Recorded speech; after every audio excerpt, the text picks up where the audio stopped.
The picture you see in front of you is a picture of Senator Cory Booker out of New Jersey. This picture was taken from his testimony at the confirmation hearing for Attorney General, the confirmation hearing of Jeff Sessions. It is not normal practice for a sitting senator to testify against another U.S. sitting senator. So you would basically think that Cory Booker is a new breed of Democrat, a new breed of politician, because he did get up there and testify against Jeff Sessions. Well, I'm here to tell you that Mr. Cory Booker is just as bad as the rest of the politicians who have their hands in the pockets of big business, and in this particular case, the pharmaceutical companies. Bernie Sanders had introduced a bill, actually an amendment, yesterday, urging that the federal government allow Americans to purchase pharmaceutical drugs from Canada, where they are a lot cheaper. Such unrestricted drug importation is currently prohibited by law. So all you guys that get those emails that say, you know, get your Viagra or various other drugs from Canada, and you do order those drugs, well, guess what? You're breaking the law. Now, there's not a lot of enforcement of that particular law, but at the same time, it is against the law to order drugs from Canada or anywhere else outside of the country.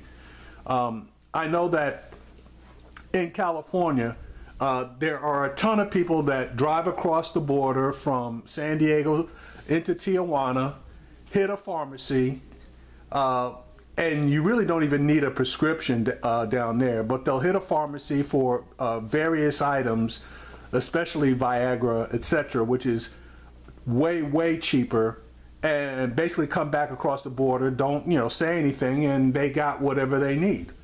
Okay, and I can tell you that in Mexico, the drugs also are a lot cheaper. And the normal claim to fame as far as not allowing the importation of pharmaceuticals from foreign countries is always safety. Now, this was not always the case.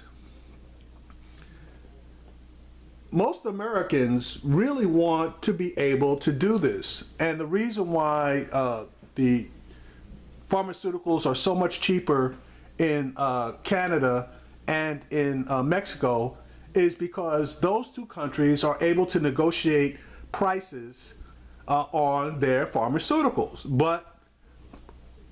And I don't know which party is to blame for this one, and I'm more so thinking it's probably the Democrats. There was a bill that was passed way before the Affordable Care Act that would not allow the federal government, as far as Medicaid, Medicare was concerned, in order to negotiate prices on drugs. So a drug company can turn around and charge, you know, famously that $1,000 for, I guess, a particular drug that basically was only being costed out at $100 a pill. And we found out that I believe Joe Manchin's daughter was the head of one of the pharmaceutical companies that was doing that. And there was another case where a guy acquired a company that was charging $10 for a pill, and as soon as he acquired the company, he jacked the price up to I believe it was $600 per pill, and they prosecuted him. So anyway, getting back to the subject matter, the amendment went to the Senate, and the Senate voted the amendment down 52 to 46, with 2 senators not voting.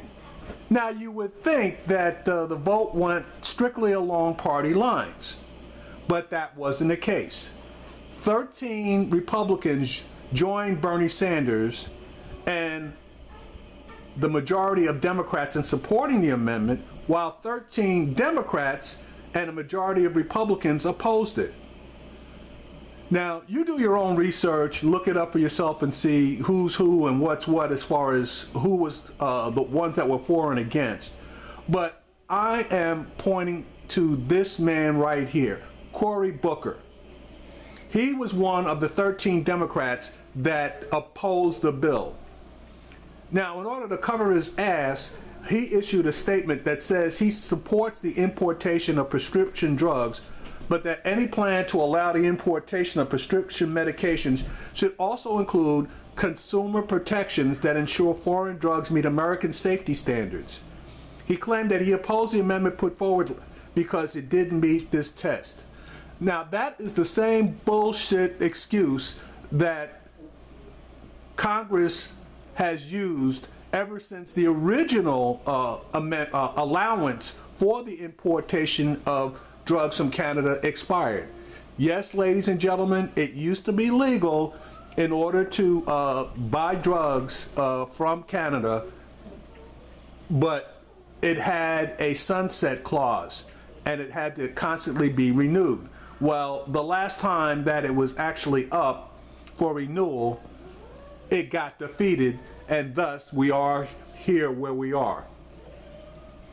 Now, my problem with this whole bullshit safety deal is how many Canadians are dying from bad drugs? They'll never come up with that information. You know, if they're citing safety, they should be able to back up their numbers as far as Canadians dying from bad drugs.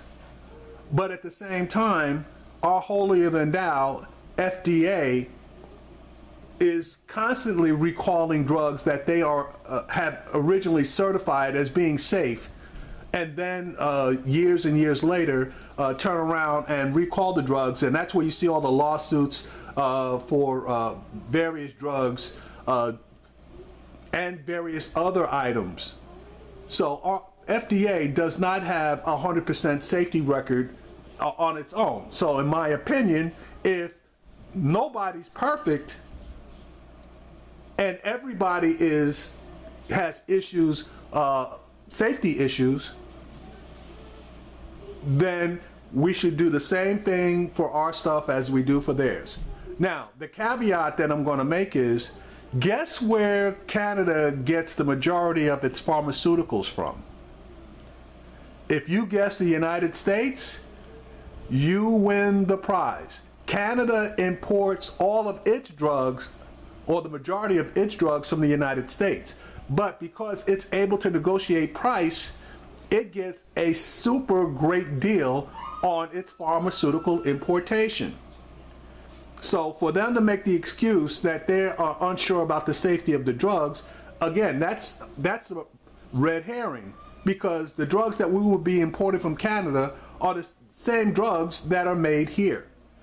Now, I point to Mr. Booker because he's in the pocket of big pharmaceuticals.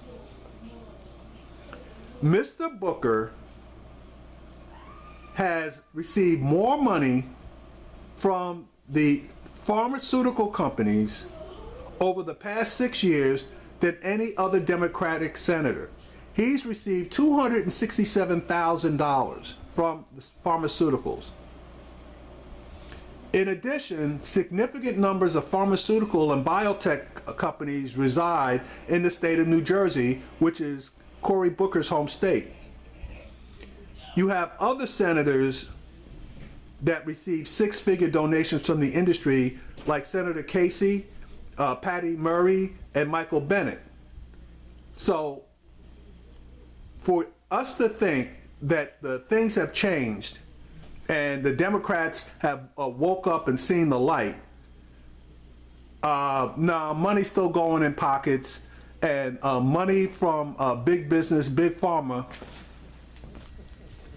speak much louder than the needs of the people of America.